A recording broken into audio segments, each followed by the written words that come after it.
Friends family ಜೊತೆ party ಮಾಡಬೇಕಾ? ಒಳ್ಳೆ ವಾತಾವರಣದಲ್ಲಿ ಉತ್ತಮ ಊಟೋಪಚಾರ ಸಿಗಬೇಕಾ? ಹಾಗಿದ್ರೆ ನಗರದಲ್ಲಿ ಆರಂಭವಾಗಿರುವ ಬೆಸ್ಟ್ ರೆಸ್ಟೋರೆಂಟ್ ಒಂದನ್ನ ತೋರಿಸ್ತೀವಿ ನೋಡಿ.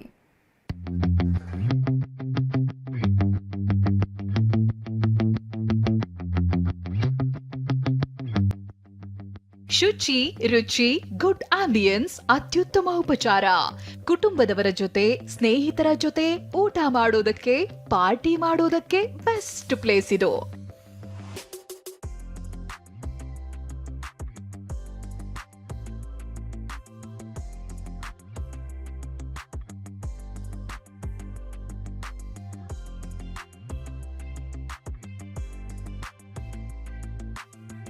ಸುಖಾ ರೆಸ್ಟೋರೆಂಟ್ ಹೆಸರಿಗೆ ತಕ್ಕಂತೆ ಊಟೋಪಚಾರದಲ್ಲಿ ಹಿತಕರವಾದ ರೆಸ್ಟೋರೆಂಟ್ ಇದು. ಬೆಂಗಳೂರಿನ ಜ್ಞಾನಭಾರತಿ ಬಳಿ ಸುಖಾ ರೆಸ್ಟೋರೆಂಟ್ ಅದ್ದೂರಿಯಾಗಿ ಆರಂಭಗೊಂಡಿದೆ.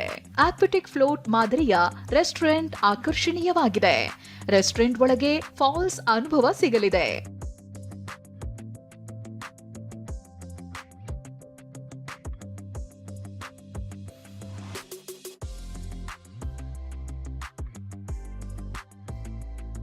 ಜನಸಾಮಾನ್ಯರು ಮಾತ್ರವಲ್ಲ, ಹಲವು ಸೆಲೆಬ್ರಿಟಿಗಳು, ವಿಐಪಿಗಳು ಕೂಡ ಸುಖಾ ರೆಸ್ಟೋರೆಂಟ್ಗೆ ಭೇಟಿ ಕೊಟ್ಟಿದ್ದಾರೆ.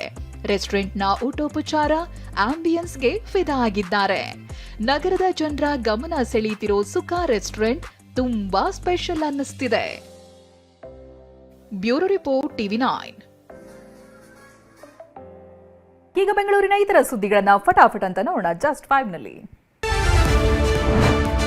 ಅನ್ನಭಾಗ್ಯ ಯೋಜನೆಯಡಿ ಹೆಚ್ಚುವರಿ 5 ಕೆಜಿ ಅಕ್ಕಿ ಬದಲಾಗಿ ಇಂದಿರಾ ಫುಡ್ ಕಿಟ್ ವಿತರಿಸಲು ಸಂಪುಟ ನಿರ್ಣಯ ಕೈಗೊಂಡಿದೆ. 5 ಕೆಜಿ ಅಕ್ಕಿ ಬದಲು ತೊಗರಿಬೇಳೆ, ಸೂರ್ಯಕಾಂತಿ ಎಣ್ಣೆ, ಸಕ್ಕರೆ, ಉಪ್ಪು ವಿತರಿಸಲು ನಿರ್ಧರಿಸಿದೆ.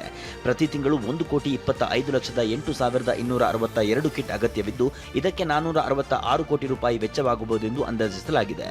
ಕೇಂದ್ರ ಆಹಾರ ಉತ್ಪನ್ನ ಸರಬರಾಜು ಸಂಸ್ಥೆ ಮೂಲಕ ಖರೀದಿಸಲು ಪ್ರಕ್ರಿಯೆ ನಡೆಯಲಿದೆ. ಪ್ರತಿ ತಿಂಗಳು 10ನೇ ತಾರೀಕಿನೊಳಗೆ ಇಂದಿರಾ ಫುಡ್ ವಿತರಿಸಬೇಕೆಂದು ಸಿಎಂ ಸೂಚನೆ ನೀಡಿದ್ದಾರೆ. ಎಟಿಎಂ ವಾಹನದ ದರೋಡೆ ಕೇಸ್ ತಾರ್ಕಿಕ ಅಂತ್ಯಕ್ಕೆ ಬಂದಿದೆ. 9 ಆರೋಪಿಗಳು 98% ಹಣವನ್ನ ಪೊಲೀಸರು ವಶಕ್ಕೆ ಪಡೆದಿದ್ದಾರೆ. ಅಲರ್ಟ್ ಆಗಿರುವ ಪೊಲೀಸರು ಎಟಿಎಂಗೆ ಹಣ ತುಂಬುವ ಬ್ಯಾಂಕ್ಗಳು, ಸೆಕ್ಯೂರಿಟಿ ಸಂಸ್ಥೆಗಳ ಜೊತೆಗೆ ಸಭೆ ನಡೆಸಲು ತಯಾರಿ ನಡೆಸಿದ್ದಾರೆ. ಮಾರ್ಗಸೂಚಿ ಬಿಡುಗಡೆಗೆ ಸಜ್ಜಾಗಿದೆ.